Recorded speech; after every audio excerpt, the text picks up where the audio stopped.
Mr. Mike McClelland, the legend himself. We're up here. We did a lot of work with Bass Pro Shops here in Springfield, Missouri here, and we asked Mike to come join us here tonight, and we have got the legend himself. So, Mike, thank you very much for coming out. This is the Bilge Podcast, and what do you think? Like, what do you think about all this equipment and lights and stuff? I was checking it all out earlier, and I thought we were getting ready to vacuum the floor when I saw these tubes and hoses running around. But awesome. it is a cool setup. I mean, you guys are definitely set up right here. I mean, on the tail race of Table Rock here on Taneycomo. And I do have to say, and I hate to just jump in immediately, but this is where I cut my teeth fishing. On Taneycomo? I grew up right here. I went to school at Reed Spring, Missouri.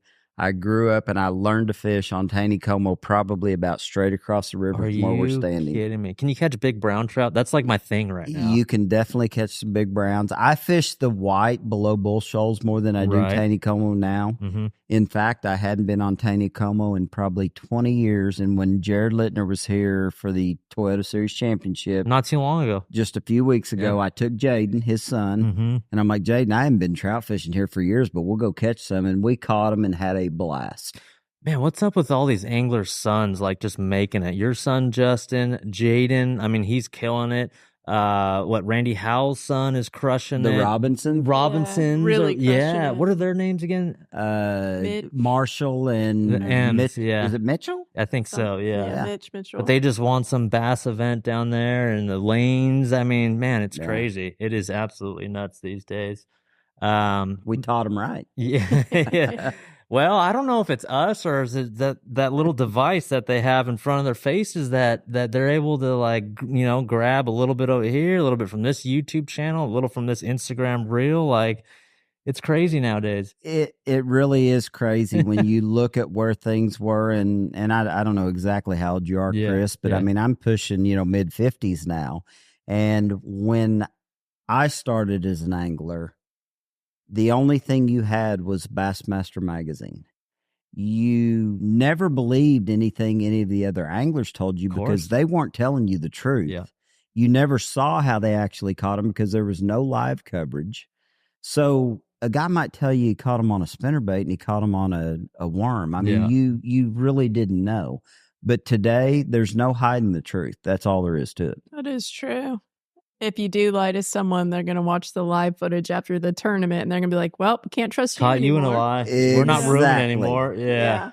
Speaking of roomies, I mean, you're fishing you fish the Bassmaster. You fish it all, matter of fact. You fish pretty much every tour available to a bass fisherman over the last, 15 years or so? I mean, you've been fishing longer than that. We got to go back like 23 to 25 years, actually. I mean, I have fished FLW back in the day. I fished the original Bassmaster. I guess they would have been called the Invitationals back then.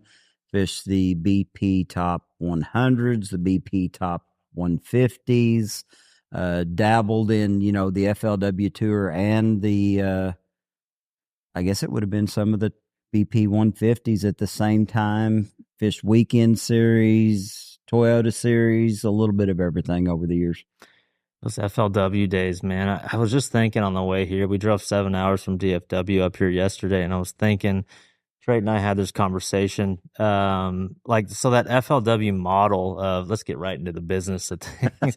That FLW model of, hey, let's get so-and-so sponsor Colgate toothpaste and Imodium AD, anti-diarrheal, medicine. They would spend their advertising dollars with the organization FLW. FLW would in turn kind of trickle it down to the anglers with these team deals. In my opinion, if we had some that sort of, no, Trait's saying no right off the Getty. I don't like welfare systems. She hates that model. Because you cap what anglers can make, right? So to me, it's like, okay, this is what you get, but they've taken up your spot on your boat. And so if your brand gets bigger than where it is, and you can go sell that spot for more than what they're willing, because I think, entry fees and maybe a vehicle back then? Yeah. So then you're capped at that point. So Okay, but so for like all the anglers, so out of 100 anglers, I mean, there's only like what 5 to 10 anglers that would actually surpass that cap, and the No. rest of them are struggling, right? What about you who didn't get that deal? Yeah, true. I never got an FLW deal. You had an FLW deal. Well, I never had an FLW. Oh, you didn't deal. have a No, team it deal, was yeah. not an FLW deal. When prior to Bass Pro Shop buying Cabela's, I was actually fortunate enough to get involved in Cabela's. And Cabela's actually had those partnerships working within their system.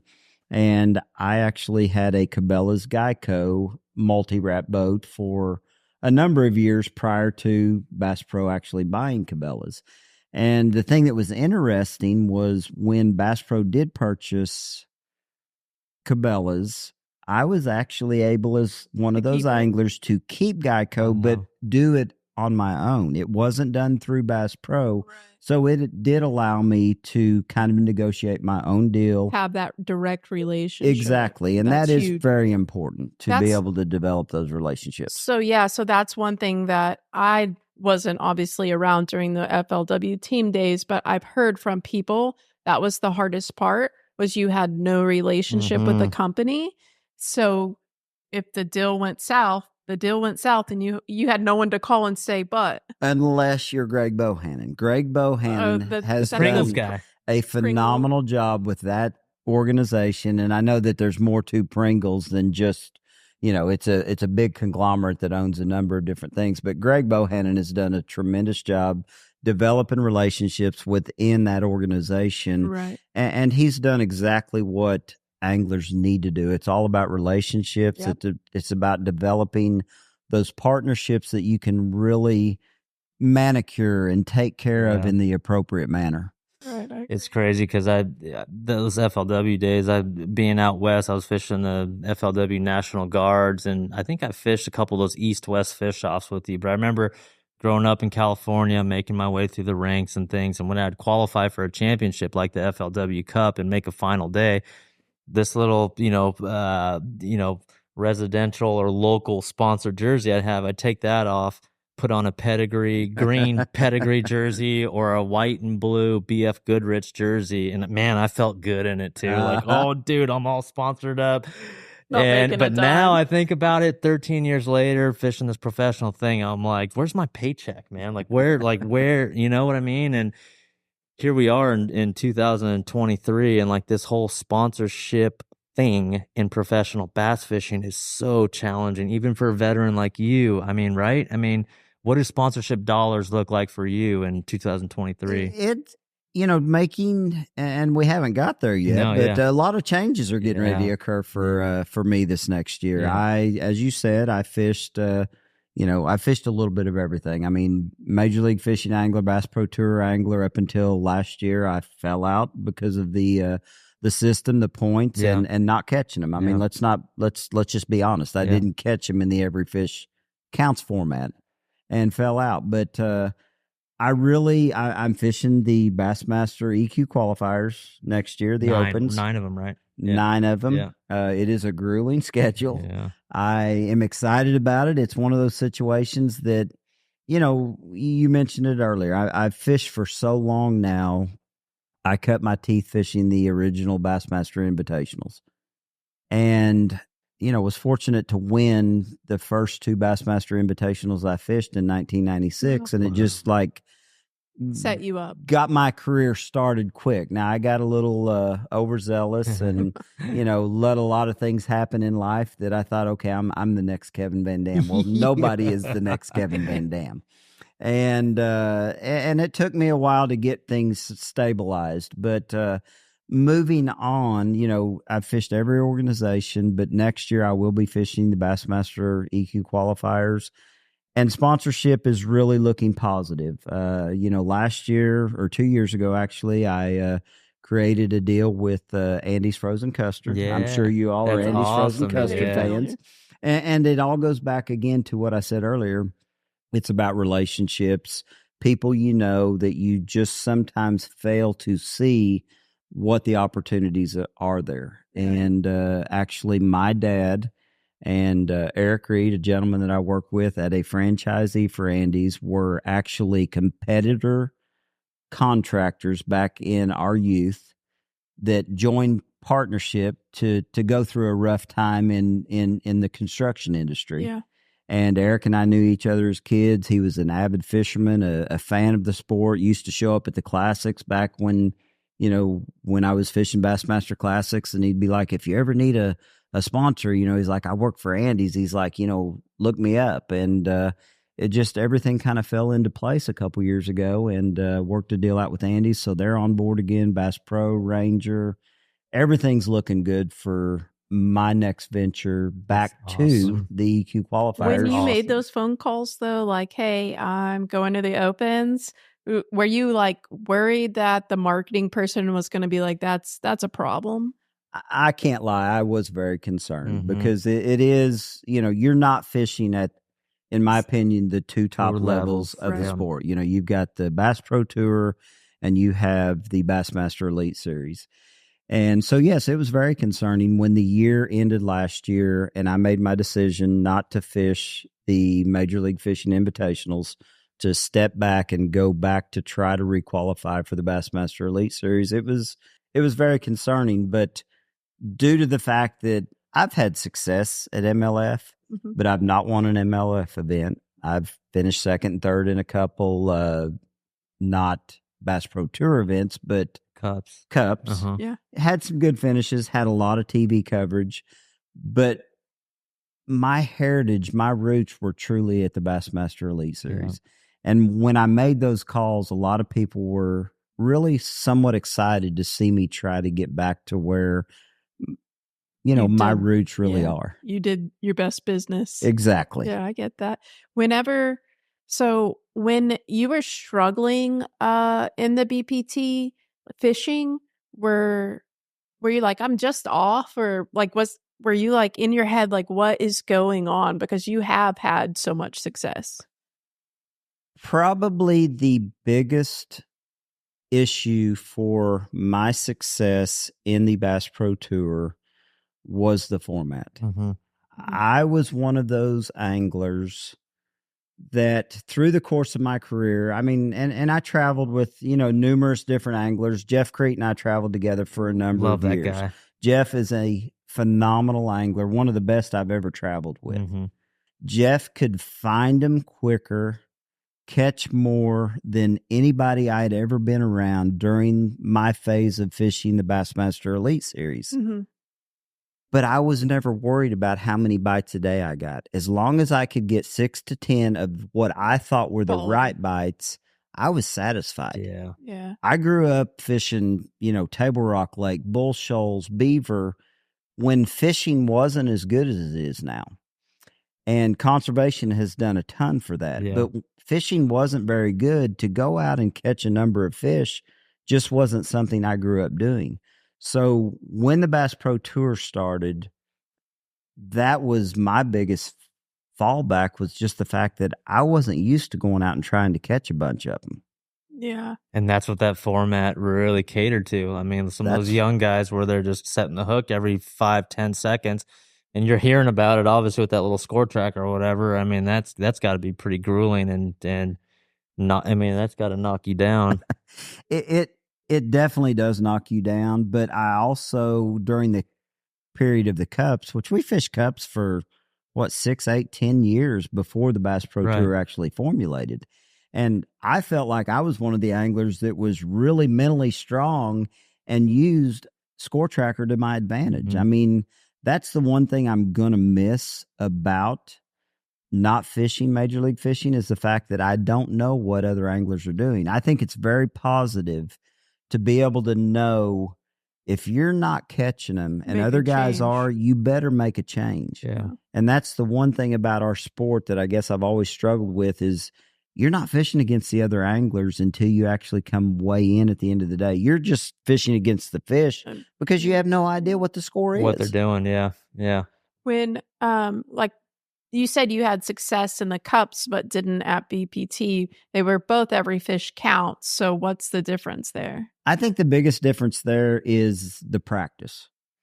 When technology has gone where it's gone with forward-facing sonar, Garmin Live Scope, and the side imaging, the clear view. So many things have changed since the era of the elites that I really was doing well in. Mapping was the biggest thing in the Elite Series when I had my run of winning the tournament. Mid-2000s, mid-2000s. Yeah. Mapping was so key back then. Yeah.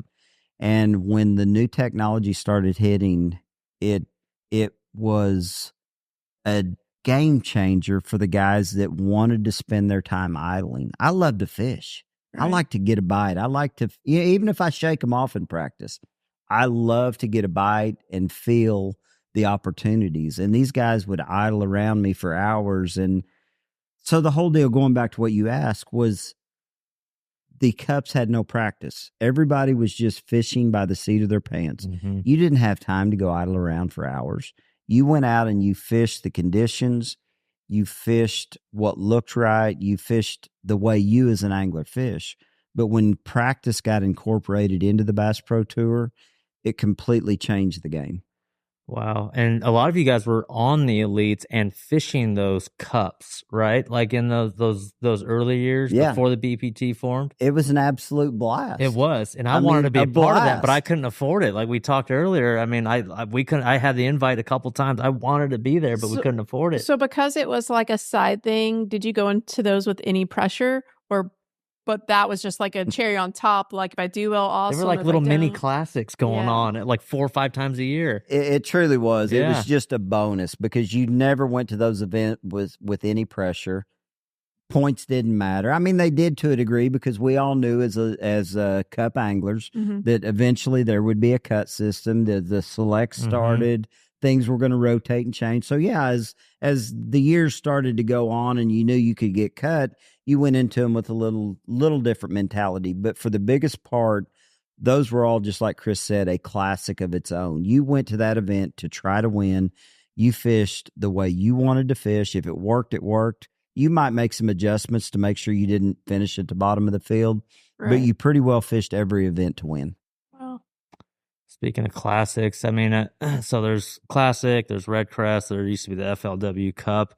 In your opinion, the small sport of bass fishing, I mean, do we have enough room in our sport to have multiple championships on the same level, or will there always be like the championship is it like the star on the Christmas tree? Like, right? I mean, is there room for, multiple championships across the board? Like what would be the, what would kind of be like the, I guess the college football. I don't follow college football, but like college football's got all these different conferences and all these different championships. Bunch of conferences, but they're still under the same system. And it still ends up with one national champion. So I don't know where you're going. So the national championship is the Bassmaster Classic. There's nothing really like fishing. Yeah. We're a weird situation. We really are. It is unique. Yeah. And I think to a certain degree, with what COVID did to this sport a few years ago,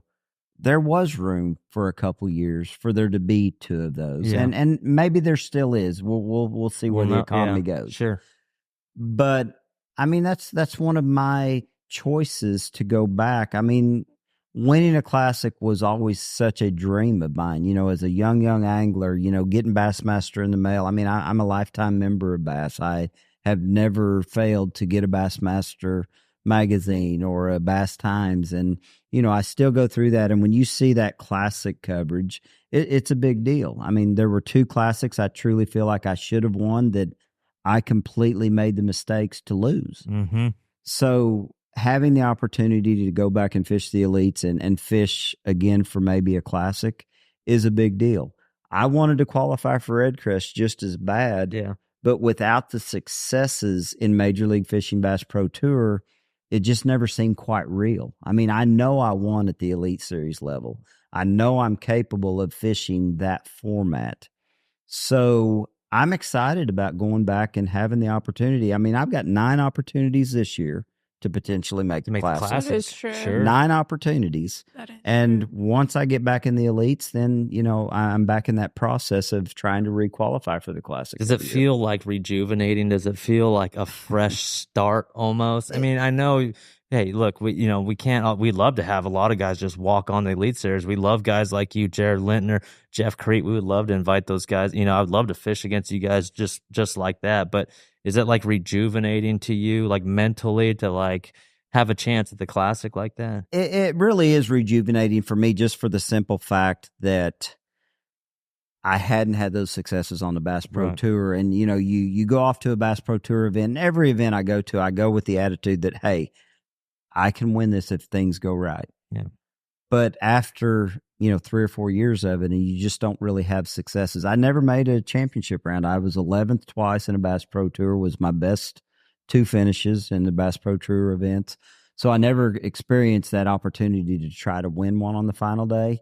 And then I would come home and see my Elite Series trophy sitting there, and it'd be like, I can win. I know I can. So it is rejuvenating. It's exciting. It's the opportunity to get back to my roots, to my heritage. I'm not young anymore, and I know I don't have a lot of years left in me, but I still feel like I've got a few really good ones left in You me. seem like the type, though, because on the opens, we're seeing everywhere, but especially on the opens, forward-facing sonar is just like dominating. Like if you're not in the game, you're behind. You seem, even though you're older, no offense, that your style of fishing still plays to a forward-facing sonar type game. At least what I know of your style of fishing. So do you feel pretty confident about, the opens? I really do, just simply because when forward-facing sonar first hit this industry, back in, I guess it was actually 2016, I had the opportunity to go to Garmin, but didn't choose to in 16. I stayed with the company I was with. My son actually, though, did get involved with Garmin. Justin, Chris mentioned him earlier. Yeah. And I spent a lot of time in Justin's boat in 2016 learning Panoptics at the time, not Dang, forward-facing that's like 8 sonar. years OG ago. forward facing. Yeah. 8 years ago. 2017, I make the commitment to move to Garmin. We have an open here on Table Rock Lake. My boat, and this is pre-spawn when you should be on the bank. Throwing a crankbait, throwing a jig, throwing a jerkbait, and all but one of the fish I caught during the open that I won in 17 here, I caught using Panoptics, Garmin Panoptics. I caught them either on bait balls or throwing at individual trees that I could see on Panoptics. And it wasn't that you could see that there was a fish setting in that tree or 5 fish setting under that bait ball. Every cast I made, I felt like I was throwing at a target that could definitely produce a fish. And, I had Steve Bowman following me for 3 days, basically. Yeah. And he was just blown away by, I'm out there in 40 to 100 foot of water, chasing bait balls and looking for treetops that I can see on forward-facing sonar. When a Craig... Did you acknowledge that? I was going to say, when a Craig Lamb comes, you win the tournament, you win the open, right? 2017, Craig Lamb comes to you with a notepad and a pen. Mike McClelland, congratulations. You got a trophy in your arms. How did you do it? I mean, did you say, because I feel like anglers were a little reluctant to let the cat out of the bag back then.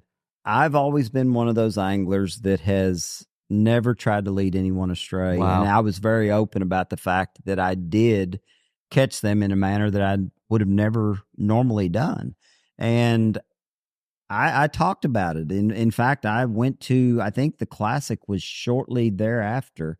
And I'm excited to go into the Garmin booth and say, hey, I won this tournament, using Garmin Panoptics. No one probably no one caught on. It was then. like nobody, I don't think. Crazy. Because when forward-facing sonar first hit, the whole theme was, maybe it'll help you catch a fish or two that you normally wouldn't catch. Yeah. Well, now it's allowing us to catch almost every fish that we normally wouldn't catch using forward-facing sonar. So the whole forward-facing sonar deal, it intimidates me a little bit because I don't necessarily want to do that every day I'm fishing. Yeah, it's not fun. It can be very unfun, especially when you're not catching them. When you're catching them, it can be fun. Sure. But when you're out there just scoping, looking for those fish, it can be very much a drag. Like I said, I love to cast. I love to feel the bottom. I love to feel a fish, get my bait. Right. I like to look for a shadow in the water that I can throw at, a log that's laying down there just deep enough that you can see it. Call your shots from instinct versus like waiting for that screen to tell you. Exactly. Yeah, that's I don't get to fish much anymore, but when I go with him, I make him turn it off because I'm like, this is, we're not in a tournament. Like, I don't need us to keep our heads down. I want to feel that Sharpen anticipation. your natural and, skills. It's just, I have nothing against it personally, but it's just not.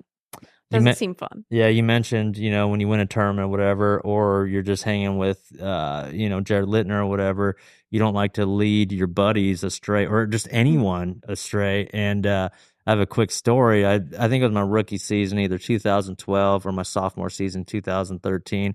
I think we were in a tight area. You probably remember this. We were in a tight area. I had a fast boat.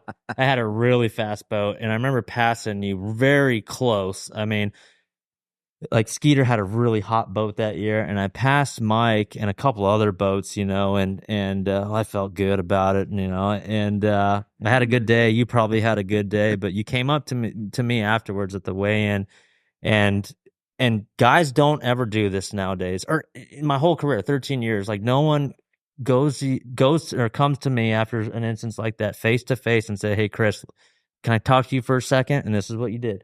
"Can I talk to you for a second? Come here." I was like, "Oh, well, what'd I do?"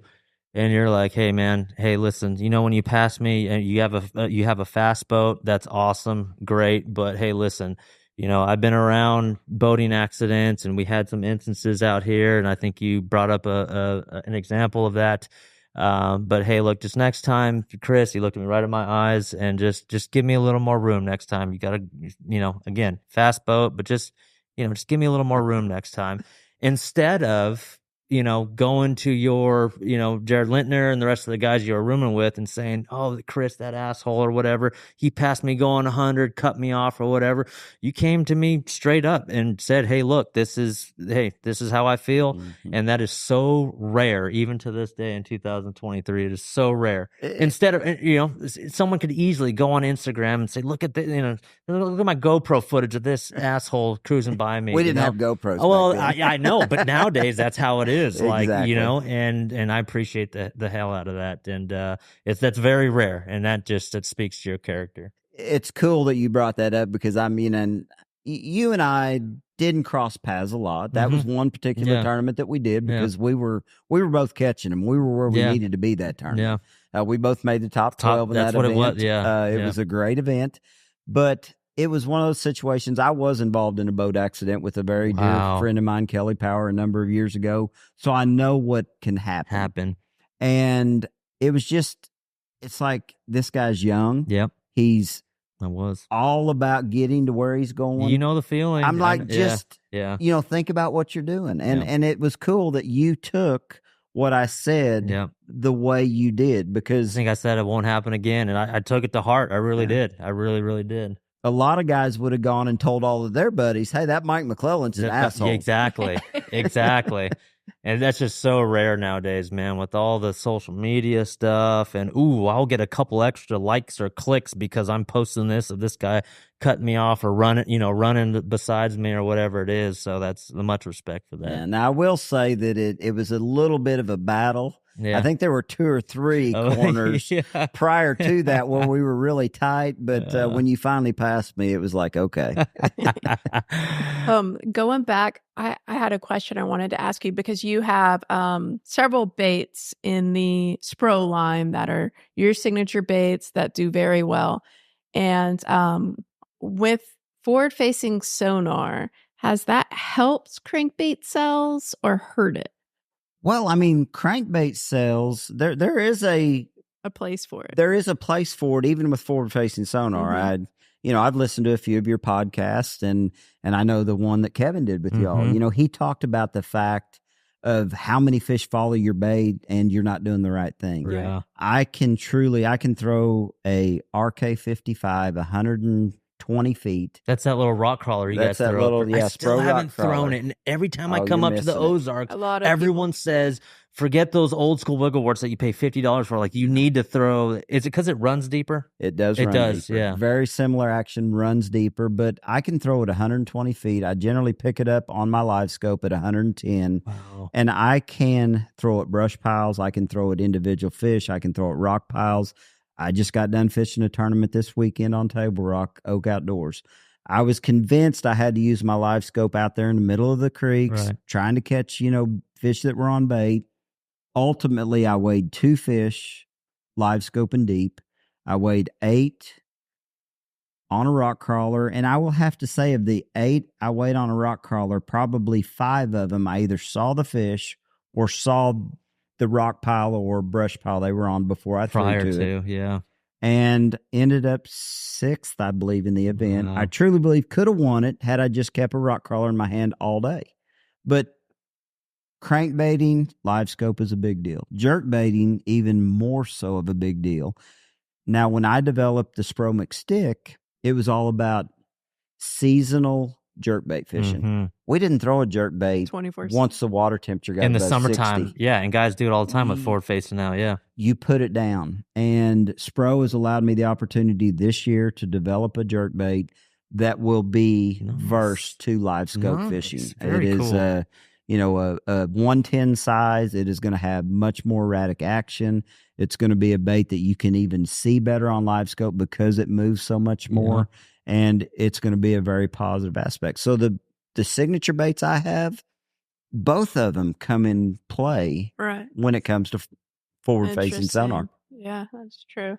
Do you do the hover rigging and little Demiki rigging on that? Do you do that stuff? I don't honestly know. I've heard this hover rigging term brought up a number of times, and I've not researched it enough to truly understand what exactly guys are saying. Yeah. Now, as far as Demiki rigging, when I said I caught fish this past weekend in Oak Outdoors, the ones I caught on a big bite, jerk minnow. Caught them really, really deep. Caught them on bait balls. Every now and then you'd catch an individual fish out of a treetop or something like that. Yep. But yeah, I'm very versed with a spinning rod. I know I had a conversation with, you remember Jason Reyes? Mm-hmm. I had a conversation with Jason Reyes just a couple nights ago, and we were talking about forward-facing sonar and how big it is in the industry now. And Jason's like, and Jason still calls me Peepaw because Crete nicknamed me Peepaw a number of years ago. And he's like, Peepaw. He's like, dude, he's like, when I first started fishing, he's like, you were quick to always acknowledge the fact that you're pretty good with a spinning rod. You've won 2 boats on a spinning rod. So I do verse myself well with a spinning rod, and I enjoy it when they're biting, but I don't enjoy it when you're out there just looking. So yeah, I love the Demiki rig. I've also got a series of big bite swim baits. I've got the little finesse swimmer that I throw a lot using live scope. In fact, that's part of what won the Open for me here at Table Rock in 17 was throwing a finesse swimmer over those treetops around the bait schools and, winding it above the fish, getting them to react to it. So I feel like if I can just make myself utilize live scope the way I need to, I can compete with this younger generation. You are one of the only people I feel like that are older that have really embraced it. I'm not trying to call you old, but I hear you. But that you've embraced it and understand it. So then whenever the talks came that, they were going to scale MLF to the BPTs and the every fish format, to me, the way you talk, it sounds like you're down for that game. I'm just not down for the every fish counts. It's different. Deal. Yeah. It's totally different because when you incorporate practice, I like to catch fish, but I like to catch bigger than average fish. I mean, you go back early in my career, I was throwing a jig.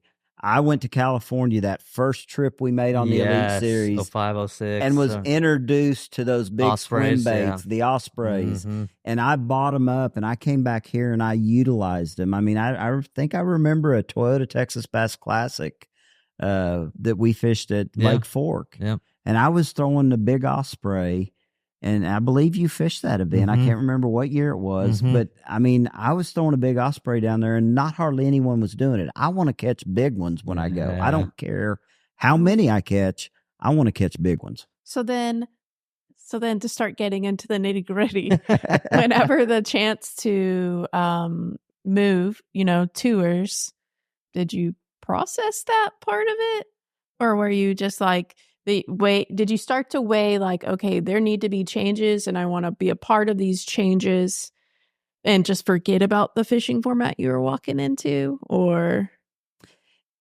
Honestly, when we started the Bass Pro Tour, I really felt like things needed to change in the industry back then. There was a lot of things going on, and I think a lot of people agree. A lot of people agree. Absolutely. We totally agreed. When that change happened, something needed to stir the pot, stir the industry up. Yeah. The thing that I guess I was taken back by was I am very naive a lot of times. And, we talked and I am a minor owner in Major League Fishing. I was part of the Cup format when it initially started. Can we, sorry to cut you off, but did y'all, the initial people with ownership, did that start at the Cups, like way back when, 2012 or whatever? Yes. Initial ownership actually started, I think, 2 or 3 years prior to the Cups. Wow. Yeah, way back then. With an exploration of what can we do as anglers to truly make this industry better. To truly grow the sport. Yes. Absolutely. What can we do to help the next generations of anglers? Yeah.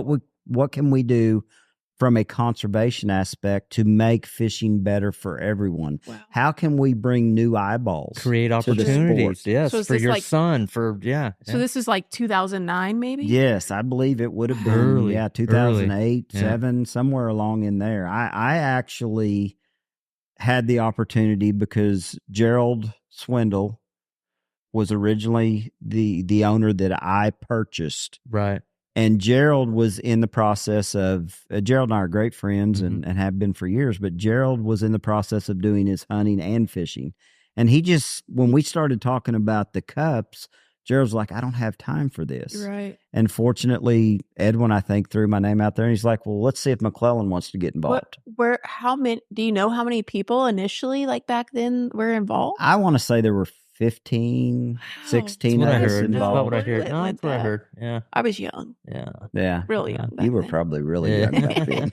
So, I had no clue. So back then, the conversations of what can we do for the sport have been going. That's a long time. Absolutely. Because long time. 2012, the Cups come, and then 2018, I guess it really ramped up. Wow. That's like 15 years. Yeah. I've been doing this a long time. I'm really old. So you're not that old, but I keep saying that for someone who's embraced live scope. So when, you guys decided, hey, let's scale this thing, we need to stir something up. Did you think about the format situation? I did think about the format situation. I knew with practice, which we didn't even know what the format was going to be. Yeah. When we started discussing starting the Bass Pro Tour, I mean, I guess everybody just kind of thought in the back of their mind it would be just like the Cups. And there were a lot of us that thought no practice. No practice. Yeah. We all show up. Maybe we fish more days, or maybe, there's different cuts, but it was always about keeping the sport as pure as it could be. That's the one thing I will have to say about Gary's vision for the Cups and for the Bass Pro Tour was Gary wanted it to be not about information, not about help, not about anything of that nature, but making the sport as pure as it could be. Who the best fisherman was. That guy's skill showcased. Boom. Right there, shot out of a cannon. Mike's going to go throw a jerkbait on windblown points. Cliff Crochet's going to go over there and flip in and frog in. Like showcase that right there. And what happened is when the anglers all came together, well, we've practiced our whole careers. Yeah. So immediately the anglers that got on board with Major League Fishing is like, well, we have to have practice. We have to be able to go out and use our Garmin electronics and, run our ranger boats up and down the lake and spend all of this time developing patterns. So then all of a sudden the format starts getting formed with practice. Shifting, And then there was discussions of, and I truly thought, just due to the fact that we as anglers had always fished under some type of a limit. I mean, most sports have variables that control the outcome of the race. Yep. I mean, we have restrictor plate races in NASCAR. Absolutely. Baseball fields are built certain lengths. MLB baseball players can't use aluminum bats. That's right. There's all these variables Try that to keep it control pure. the sport. And I truly thought, we're not going to fish 5 fish, but surely it'll be a 10 fish limit, a 15 fish limit to put a restrictor plate on it. So the format didn't scare me at first. The whole aspect of that, it's like, I can catch 10, I can catch 15, whatever it is, I'll figure that out. Well, then when it went to the every fish counts format with practice, that's when it all changed really quick. When you put this younger generation of anglers, even though I'm old and embrace live scope, I didn't want to go live scope every tournament. I wanted to go fish the way Mike McClelland wants to fish. But once you incorporated practice into these events, this younger generation absolutely astounded not just the other guys fishing, but the whole world. Yeah. I mean, I remember the year we had the 2 events here on Table Rock. There's people that knew Table Rock was a decent lake. Right. But when you have a tournament here at Table Rock, fishing, fish you're fishing a 15-inch minimum. Yeah. Oh, yeah. You're not going out to see how many you can catch. The weights can vary dramatically. A tournament might be one in the fall with 13 pounds, and one in the spring might have been one with 22, 24, 25 pounds.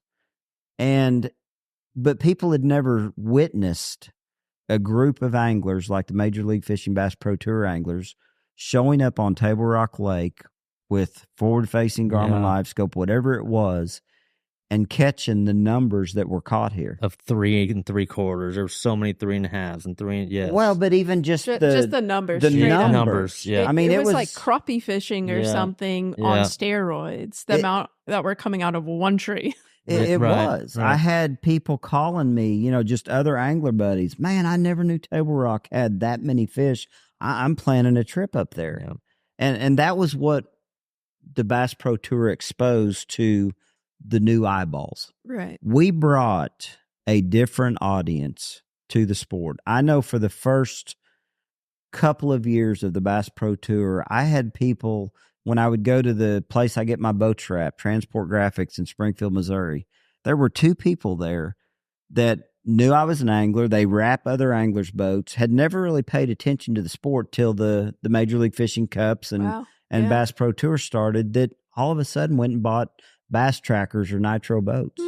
I mean, it was like we brought people into the sport that had never really truly wanted to be a part of it. So we did accomplish part of what we set out to do, was to bring new people to the sport, to bring people that had never really understood that fishing was a competitive sport into this arena. Even though they weren't fishing tournaments, they were excited about going and catching fish. So from that point, so let's say from that point or that era to the present day, there's been numerous changes, of course, with formatting and things like that.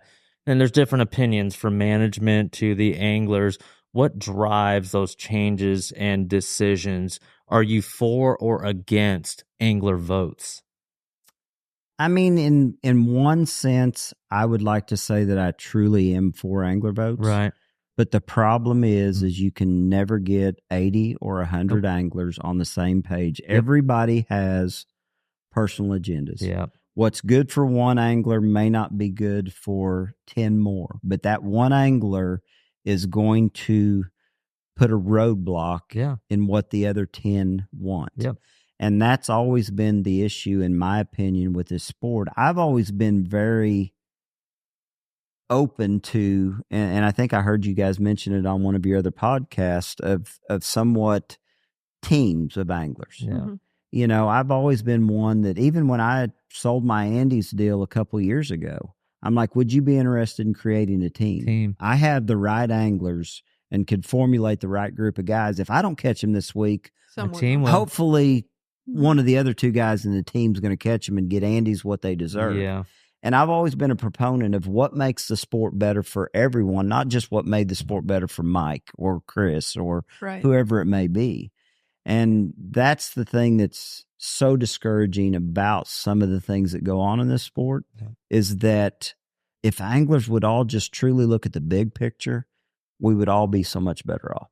It's funny you say that. Since 2019, I mean, we in 2019 we had X amount of angler surveys where all 80 guys or all 100 guys would vote. 2020 we had so many. 2021 we had so many.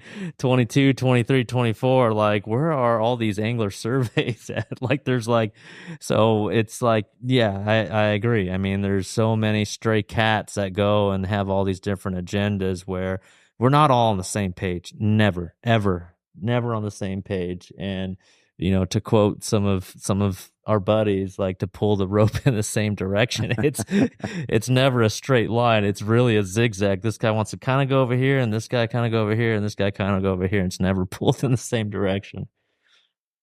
I had this really good question and I don't remember it anymore. We were talking about how the format, you were saying, you know, when it started, you thought it would be one way, and then it slowly evolved, and then it turned into what it was. Was there a point when you were like, "Uh-oh, you know, I got myself into a situation"?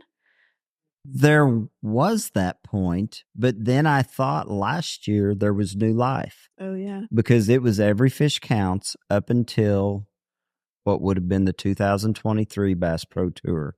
I fell out at the end of 2022 Before the change. before they changed to the 5-fish format. So I was devastated. Yeah. I'm like, the format's finally what I feel like I can compete in, and I've fallen out. So I was really excited about, you know, the invitationals to try to requalify.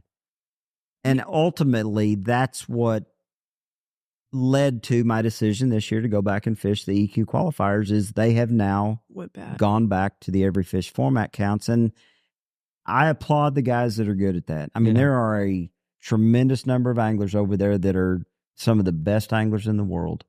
It's not what Mike McClelland does well. Do you think, and this is what I was going to ask earlier, you were talking about how new eyes came on the sport because of the every fish count situation.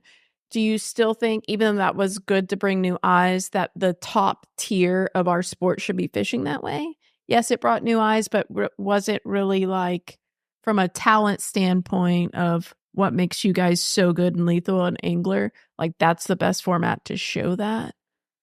I honestly, as a angler, and this is, once again, this goes back to that personal agenda, personal thoughts. Yeah.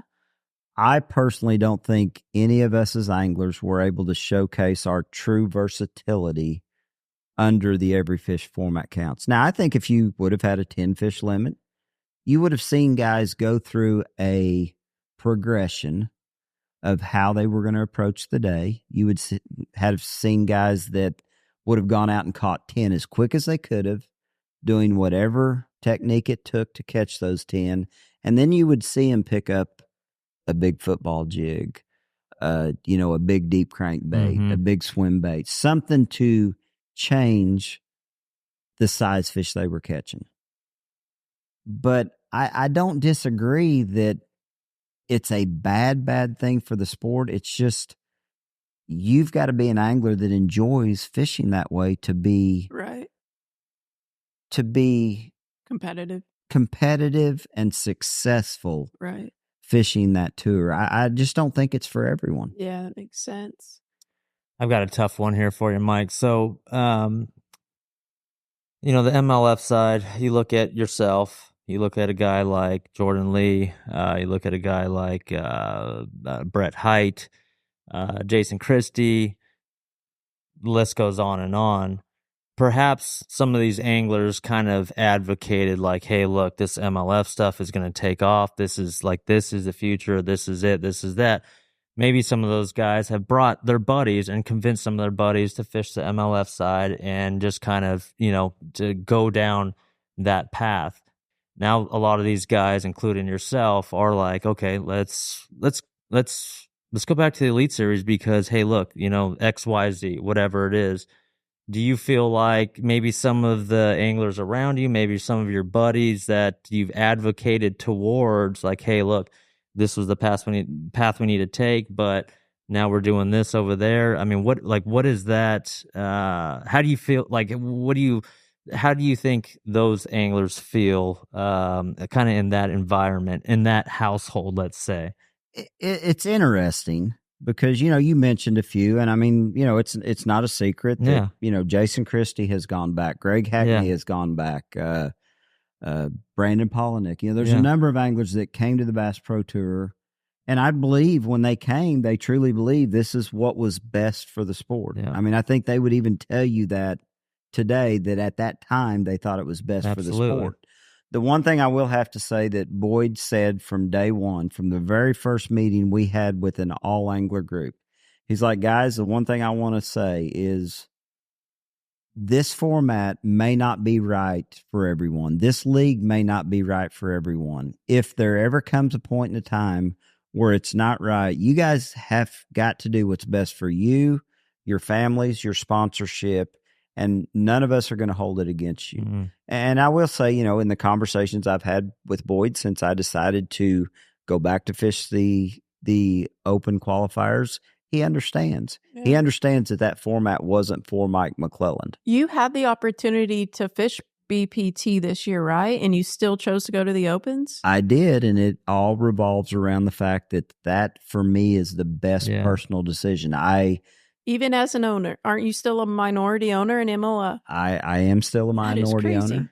And I just feel like if Mike McClelland is going to do the best for my family, for my sponsors, that's where you perform. That's where I have the best opportunity to showcase my abilities and to promote the people that have had the faith in me for the number of years. I mean, Spro came to me, and had me design baits for them years ago, Big Bite the same, to do what Mike McClelland likes to do. And if I can't showcase that bait in the format, it doesn't make a difference. So in the Every Fish Counts format, the RC crankbait and mixed stick seems like it would work, but didn't necessarily do as well as like a little weenie worm. It didn't. But it also was somewhat the issue that Mike McClelland, because there were a number of guys that put a jerkbait into their arsenal and caught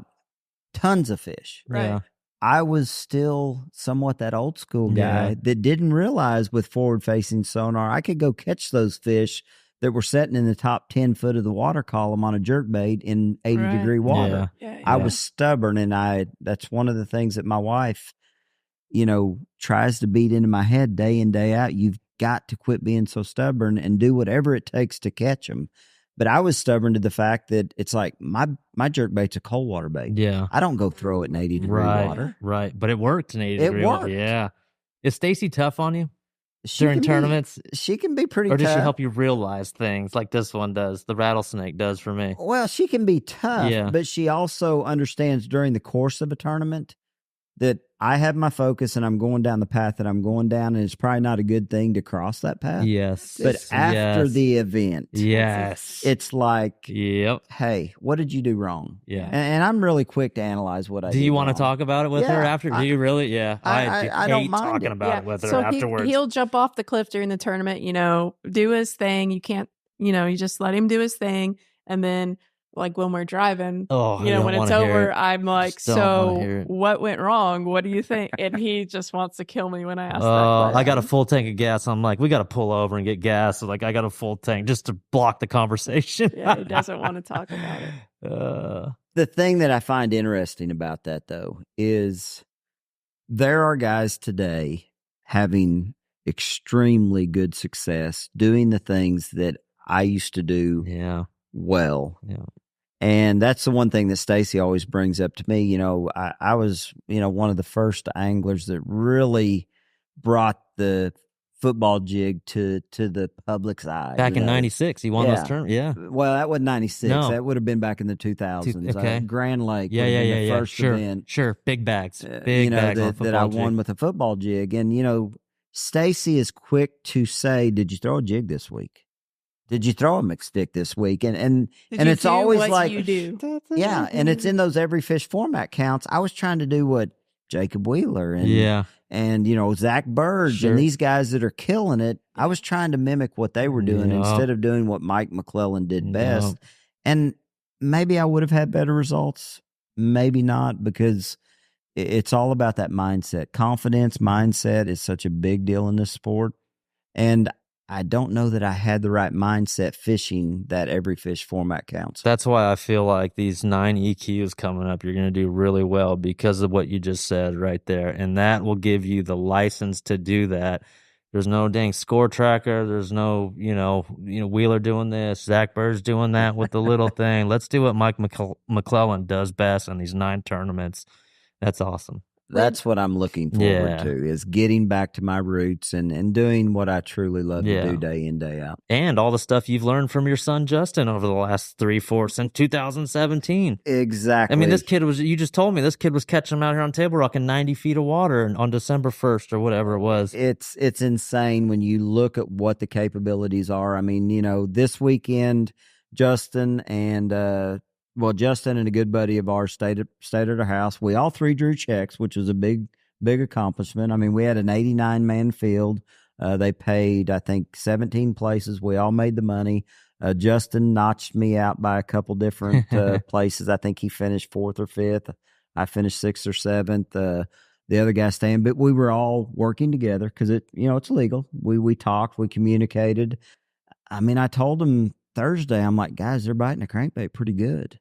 Oh, you got to be out here throwing, a Demiki rig, throwing a big bite jerk minnow and over 80 foot of water or 90 foot of water to catch big ones. And I truly believe that camaraderie too is something that I miss. The first few years we had the Bass Pro Tour, we couldn't talk fishing with our roommates. Right, that was another thing. And that was really tough on me. It's weird to go fishing. That's part of what makes fishing the camaraderie. Fun. That's it, man. Those late night conversations. Having a beer with, exactly. Cooking a big old steak with Jared Lintner. Are you kidding me? Like, how do you not talk about it? That was probably one of Littner and I and Crete's hardest issues when we first started the Bass Pro Tour was you lost all of that camaraderie that you're talking about. We would all show up to the room at night, and it's like you're afraid to say anything to anybody. Sucks, dude. Now it's been changed since then. Guys can develop those relationships, and did we ever share the goods? Did we ever share everything? No, we never do. Just basic conversation. Yeah. It's kind of weird to be afraid to come home to dinner and not talk about your day. Yeah, exactly. Yeah. Did as an owner, did you not? I mean, I know you're a minority, but did y'all not have much say? More say than an average angler of hey, maybe this isn't the direction. Can we look at this? I think we all as anglers, we were listened to. Right. Now, as far as what the decisions and the views that other anglers had and the direction that the sport was going, and again, I have to be somewhat put in that category of a personal agenda. I can't deny that. Yeah, you don't like the format. I mean, I didn't like the format, so I was always that angler at the owners' meetings saying, guys, we need to look at a 10 fish limit. We need to look at this. And, you would get all of the league people involved, and they're like, well, our numbers are this, and, this is what has happened through the course of the cups. And so it was all discussed. And I can't say that it was ever that we weren't listened to. Mm-hmm. It's just everybody always felt like the direction that it was going was very positive. So I feel like we did a lot of things right. Mm-hmm. It's just you can't put those personal agendas in the picture and say, well, if we would have done this. Right. You talked about how you got you were on the chopping block before the 5 fish format came. Were you? Hold on a second. Time out. You're Time out. calling this guy. You're calling him. I don't mean to call you old. You're a minority. You're on the chopping block. Come on, dude. She's been rough Come on me, on. It's been The a long rattlesnake. day. It has. It's been a long. It Like my has. brain is fried. Oh, Before you got man. here, Mike, I was like in my head. I'm like, I've got to get it together for this podcast, but I could have just You're went and doing crawled really in well. bed. Sorry. Go ahead. It's been a long day, but so you got whatever you guys call it. What do I say beside the chopping block? Eliminated. There. Eliminated. That's just as bad. Hey, you can't beat around the bush. You can't make True. excuses. At this juncture, you're right. Yeah. You're right. So you were eliminated. Did that catch you off guard? It really did catch me off guard because I really didn't even realize I was in a position to fall out. I mean, until I think we had 2 events left, Mm-hmm. we really, I'm not one of those guys that looks at The points every tournament. Every right, tournament. Right. Does Stacy look at that? Well, the league sent out, this is what your 3-year average is. This is where you currently stand. I knew I was on the chopping block for that year, but I thought my average carried. would have carried me better Kicked than in. it did. Well, what it amounted to was I was just average for 3 years.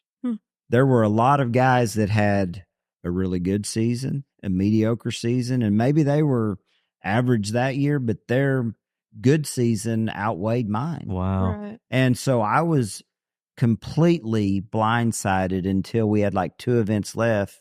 The league sent out, here's your averages. And Stacy brought it to my attention. She's like, Oh, boy. do you realize where you're at? Oh, boy. And maybe that was good. Maybe it was bad. How'd you do those know. next 2 tournaments? How'd you do? The very next one was really a rough one. Oh, And then the final event, I believe that year, was on Mille Lacs. They were biting a rock crawler really Nice. good, using forward-facing sonar. I crushed it the first day. And I'm one of those people that believes things happen for a reason. The second day of that event, it was like nothing went right. I couldn't get a bite. If I did get a bite, I lost them. And it was devastating. I mean, I knew at the end of the day, I was eliminated. But I look back now, it helped me have a really successful year the next year on the Tackle Warehouse Pro Circuit.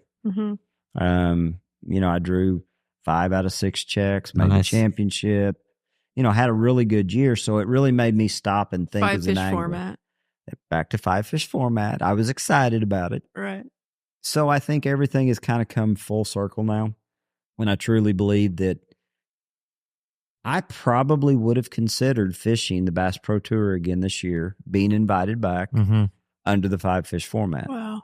But knowing what I've learned in the last 2 years fishing the Invitationals or the Tackle Warehouse Pro Circuit, as How it was you called, fish. Yeah. I fish so much better under good for that you. format that I just feel Made like that this is the decision. best thing for me and all the sponsors that have supported me through the years. Good for you. I've got a personal question. All right, Don't last get- one, and no, then I got one. Yeah. Don't get mad at me for this. Okay. You said okay. Whenever you were, told, hey man, you're getting eliminated, did you ever think about calling up Boyd and be like, hey man, can you retire so I can keep fishing? It did go through my mind. I'm not going to deny that. It did. I'm like, maybe Boyd Of course. can just run the league Right. this year Instead and of I can fishing get it. back in. Yeah. No, I did think about it. I'm not going to lie. I thought about that. I'm like, well, is there anybody else that might be retiring? And I honestly thought until just the week before registration that I wasn't going to be out last year because Timmy Horton had announced his retirement earlier in the year. Yep. He was requalified, and Timmy and I have talked about it. I'm like, Timmy, I have nothing against your decision. Right. But Timmy had announced retirement, so I thought I was going to get Timmy's spot. Until the format thing. And then Timmy's like, my sponsors would like to see me fish under this format. And we talked about it before the registration deadline. There was one other angler that had told me that they didn't think they were going to fish again the next year. Wow. So I had prepared myself to fish the Bass Pro Tour under the 5-fish format. And then up until registration day, I didn't realize I was truly out. So I never realized I was truly out until the last second. The last second. One more question, sorry. Yeah. Is it weird for you that, which you're a minority owner, to have owners fishing, even just being a minority owner? Is that weird? Kind of weird to me personally. I respect Boyd and the decisions that he's made throughout the course of the development of the Bass Pro Tour, the Cups. Again, I think we did a lot of really positive things through the years, and we brought a lot of new fans and consumers to the sport. It does seem a little weird, but there are other sports that you have. NASCAR, for example, owning a team. You have car owners owning a team, still racing. Right. It's not completely unorthodox. It's a good analogy. Those things go on. No, that's not a good analogy. That's like saying like the car owner runs NASCAR or the driver runs NASCAR.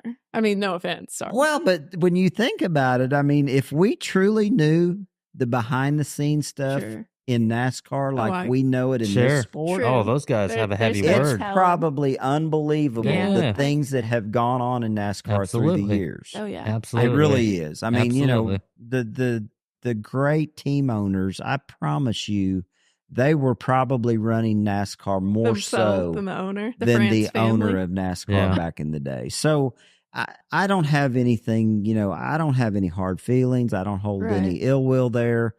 Boyd said from the beginning, just like I said earlier, if this format or this organization isn't right for you, you got to do what's best for you. Right. And I respect that comment he made a long time ago. And that's the way I'm looking at it for what Mike McClelland has decided. That's awesome, Mike. Yeah, good answer. All right, I got one more. We normally ask our guests. I asked Rick Clunn. I asked, Matt Herron, would you recommend for your son or daughter to take up professional bass fishing as a sport? But your son, Justin, he's an absolute hammer stick, so that question is kind of skewed. Your son, Justin, texts you or calls you tomorrow morning and said, hey, Dad, I got an invite to the Tackle Warehouse Pro Circuit. I think I'm going to go all the way up this ladder. I'm gonna go for it. What do you say? The biggest thing I'm going to say at this point, and Justin and I had these conversations years ago because Justin wanted nothing more than to follow in my footsteps. And at that point in time, I wanted him to as well, but I wanted him to earn it. Yeah. I introduced Justin to people, but I never went to any of my sponsors and said, hey, you got to help this. Put him here. Yeah, right. Never did that Good happen. For you. I introduced him, whatever Justin has created throughout the course of his career, whether it be fishing or his business career now. He works as a sales rep. That's awesome. He's a sales manager for Beatdown Outdoors. Oh, yes. Very cool. He has done a lot on his own. But back then when Justin's like, I want to be a professional angler, I'm like, Justin, the one thing that I'm going to tell you is you need to have a diversification. I'm like, I went all in because I was a painter and I hung wallpaper. Yeah. And I really, truly didn't have anything to lose except what I could get up every morning and go produce. I was, hands-on worker. Yeah. And I was blessed with a couple of wins early on in my career. It gave me a nest egg of money that I could fish on for a couple of years. And it was a chance that I took. But today, I would say any young angler that's coming into the sport, and as bad as I hate to say this, I mean, they better have a family that's willing to support them and spend an amount of money over a period of years that will give them the opportunities to succeed, or you better establish a portfolio of businesses or something that can run itself while you go pursue what you can afford to pursue would be what I would tell young anglers today. It is probably, and it's always been tough, Chris. Yeah. I mean, you may or may not have been one, but I mean, I remember when Jeff Creed and myself and Keith Brashears and Dallas Hodges, I'm bringing up names that people are going to recognize. Yeah.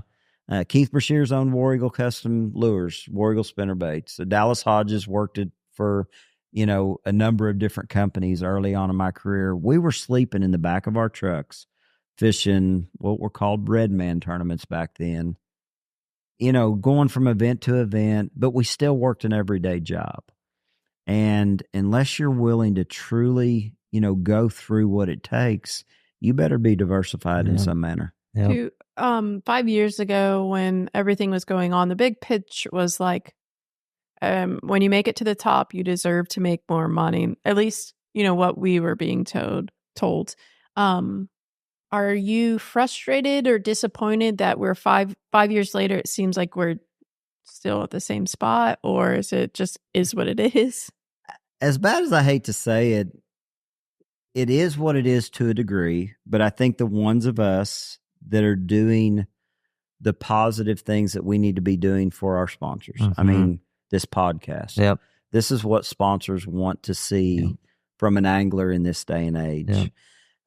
I feel like I still have that desire to maintain. I worked as a sales rep for a boat company for a couple of years. I have maintained relationships with a lot of the dealers that I used to sell product to because I feel like I still sell product on a regular basis. If you're doing what you should do, the opportunities are there to make, a better than average living in this industry. But I've never been one to believe that you can truly make it in this industry just on your pure fishing abilities. You have to be able to promote, sell, and give your sponsors a return on the investment that they put into you. Yeah, saying you have to be able to promote and sell. That's always been a factor from the day you started. Just the definition of how you promote and sell has just changed, but it's still the same game. It definitely is still the same game. I was fortunate early on in my career that the first 2 or 3 tournaments that I fished and had a little success in, I, for some reason, didn't mind getting up on stage and talking about what I did, where a lot of anglers didn't do that. Up. Yeah. And that was what got me my first Ranger boat deal when I was 18 years old. Wow. And, I had a guy come to me just out of the audience one day. He's like, "Hey, I'm a Ranger dealer in Harrison, Arkansas, and we want to put you in a boat." And, it was like, why? He loved the way you carried yourself. He loved your honesty, your openness. Absolutely. And that is rare. That really is rare in our industry. It's people are getting better because of Bass Live. The live coverage. You can't hide it, right? You can't lie about it. What you can't just have in today's age is coming off authentic, right? You can still come off super product pushy, So that's like the differentiating factor, I feel like, is, okay, that person on stage, like, I believe, how he's presenting it, it's just not like shoving it in my face, And I think I said it earlier. I'm never going to lead anybody astray. Yeah. That's awesome. I had a comment on a Facebook post this week. I was posting pictures of the fish I'm catching on a rock crawler. I saw that Thursday of practice. Mm-hmm. I think my son even, was like, why are you posting those pictures? And I'm like, because I'm selling baits. Yes, exactly. I'm like, I want everybody in this tournament to go buy rock crawlers. Dude, those smallmouth had mouths on them that big with your crankbait in it. Yeah. Yes. Bigger picture. And that's the thing is I never could be that guy that got on stage and lied about what I caught him on. I've always been super loyal to my sponsors to a degree that it has probably cost me opportunities to do good in tournaments because I wouldn't lay down my rock crawler or my McStick or my swim bait to pick a bait up that another sponsor made. Yep. Every company doesn't make a bait for every situation. Correct. As bad as we would love to think they do, it's just not that way. But that short-term hit you're talking about, I mean, that long-term, sincereness or what's the word I'm looking for? I know what you're saying. Like just the transparency. People can believe what you're saying. Authenticity is what I'm thinking. I mean, that completely outweighs that little hit you take for not, trying something else or showing something else on live. That's the way I feel about it, and that's the way I've tried to always manage my business and my career. And I believe it is, I've made some sponsor changes over the year. It's never really been because I just chose to go somewhere. I mean, the boat company I'm with today, every acquisition that has changed my boat company has been because of an acquisition. Yeah. It wasn't because Not Mike you, McClelland right? Hopping sponsor, decided to go be in a different boat Sure. next year. It's because when Platinum Equities bought Champion, then they moved me into a Stratus, and then White River Marine acquired Ranger and Stratus. Mhm. And it's all just been because it was part of that, I guess you would say, just, sticking with my sponsors throughout the course of time. Right. And I really believe that's important in this sport, is to, to have that belief from your fans that you're Right. running the products you Yeah. run and fishing the baits that you fish because you truly believe Your it. word means something. Yeah, that's Yeah. amazing. Um, Last question, Trait. I'm gonna wrap it oh up. my goodness. I'm just, it's You were like ready to go to bed an hour ago. I know, it's Yeah. like I'm waking up. Yeah. So you have been through a lot of acquisitions. There's a lot of chatter about, private equities buying things like that. We're seeing more and more. Big Bite got bought up and Mhm. on and on. What's some advice you can give, because you've seen so much of it, to anglers who aren't used to that, who are maybe getting nervous that things are going to change and stuff? Like, do you have any tips? I think the biggest thing there goes back again to what I mentioned early on in this podcast, is relationships. Yeah. Big Bite was purchased by GSM, a big private equities holding They're buying company. up a lot of stuff. They're right buying now. up a lot of stuff, and I feel somewhat secure because Crispin, who is, manages part of that. He's with GSM now. He's with GSM. Crispin was actually with Champion Boat Company. Wow. I think he may have even been just an intern out of college. But I created a relationship with Crispin however many years ago that's been. I think it's been 20.